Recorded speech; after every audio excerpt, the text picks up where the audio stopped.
చంద్రబాబు మాటలకు విశ్వసనీయత లేదన్నారు గన్నవరం వైఎస్ఆర్సీపీ ఎమ్మెల్యే అభ్యర్థి వల్లభనేని వంశీ. గన్నవరం నియోజకవర్గంలో వైఎస్ఆర్సీపీ నాయకులు, కార్యకర్తలు, అభిమానులతో భారీ ర్యాలీగా వెళ్లి నామినేషన్ దాఖలు చేసిన వల్లభనేని తాను చేసిన అభివృద్ధి, సీఎం జగన్ అందించిన సంక్షేమమే తనను గెలిపిస్తుందన్నారు. చంద్రబాబు, లోకేష్లు ఎన్ని ప్రయత్నాలు చేసినా తన గెలుపును ఆపలేరన్న వల్లభనేని వంశీతో మా correspondent Amar face to face. జనసాంద్రమైంది.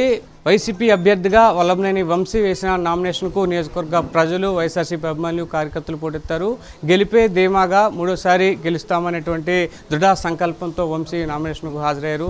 ప్రస్తుతం వంశీ మనతో ఉన్నారు. సార్, నిన్నట్టు వేసినటువంటి నామినేషన్లో మాత్రం రాసి పెట్టుకోండి వంశీని గెలవనివ్వనంటూ కూడా మాట్లాడారు. మీ నామినేషన్ చూస్తే మాత్రం ప్రజలు కావచ్చు, అటు నియోజకవర్గంలోని బడుగు బలహీన వర్గాలను కూడా పోటెత్తున్నారు.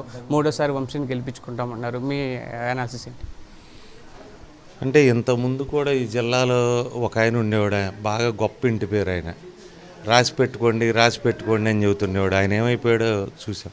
అట్లాగే ఈ రాసి పెట్టుకోండి వాళ్ళు వీళ్ళందరూ ఏంటి ఏం కాదు. కానీ ఈ నియోజకవర్గంలో వైఎస్ఆర్సీపీ జెండా ఈసారి ఎగరబోతుంది.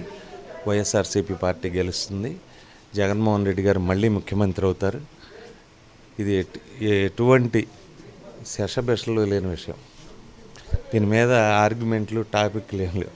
రాష్ట్రంలో మిగతా నియోజకవర్గాల సంగతి పక్కన పెట్టేది, టీడీపీ మాత్రం ఒక 3 నియోజకవర్గాల కోసం ఒక వర్క్షాప్ నిర్వహించింది. మీది దేవినేని వంశీది, అలాగే గుడివాల కొడాల నాని గురించి.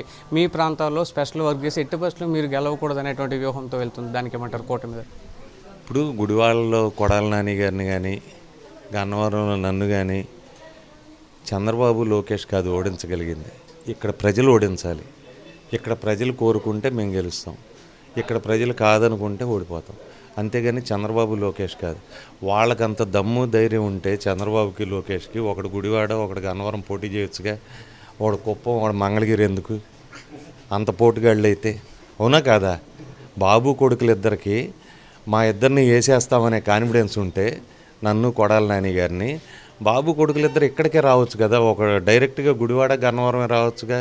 ఎక్కువ దూరం కూడా తిరగవసరం. ఎయిర్పోర్ట్ పక్కనే ఉంటాయి. ఫ్లైట్ ఎక్కి ఫ్లైట్ దిగి వెళ్ళిపోవచ్చు ఎక్కడికి కావాలన్నా. అంత ధైర్యం, దమ్ము ఉంటే ఇక్కడికే రావచ్చు కదా.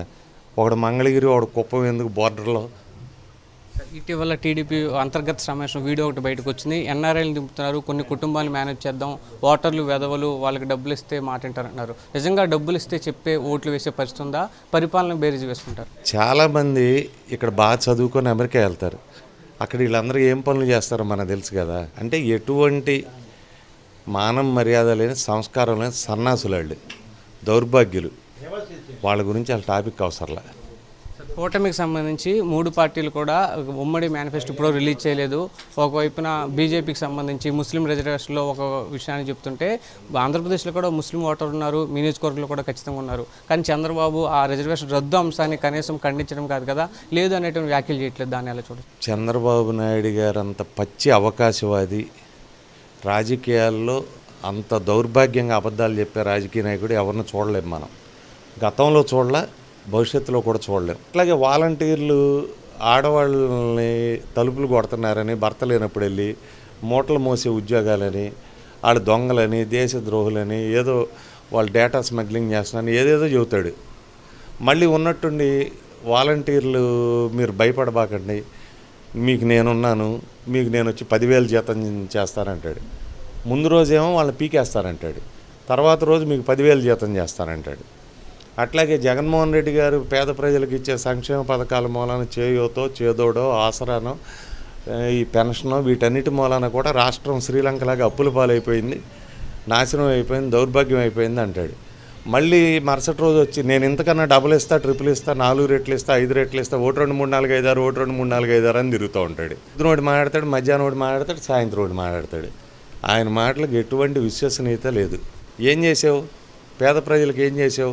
ఏం చేయలేదు కదా, 3 సార్లు ముఖ్యమంత్రి చేసి. ఇప్పుడు కొత్తగా నువ్వు చేసేదేముంది? చాలా క్లారిటీగా చెప్తున్నారు. తాను రాజకీయాల్లోకి ప్రవేశించినప్పటి నుంచి, తాను ఎమ్మెల్యే అయినప్పటి నుంచి నియోజకవర్గంలో ఎలాంటి అభివృద్ధి జరిగిందో నియోజకవర్గ ప్రజలందరూ కూడా ఒకసారి ఆలోచించుకోవాలి. ఈ ఎన్నికల్లో కూడా ఖచ్చితంగా వైఎస్ఆర్సీపీ జెండా ఎగరవేస్తాము. పేదలకు చేసినటువంటి మంచి కావచ్చు, నియోజకవర్గంలో తను చేసినటువంటి అభివృద్ధి, సొంతంగా చేసినటువంటి కార్యక్రమాలు తనను గెలిపిస్తాయని కూడా వంశీ చెప్తున్నారు. వీడియో నరసింహతో అమర్ సాక్షి టీవీ గన్నవరం నుంచి.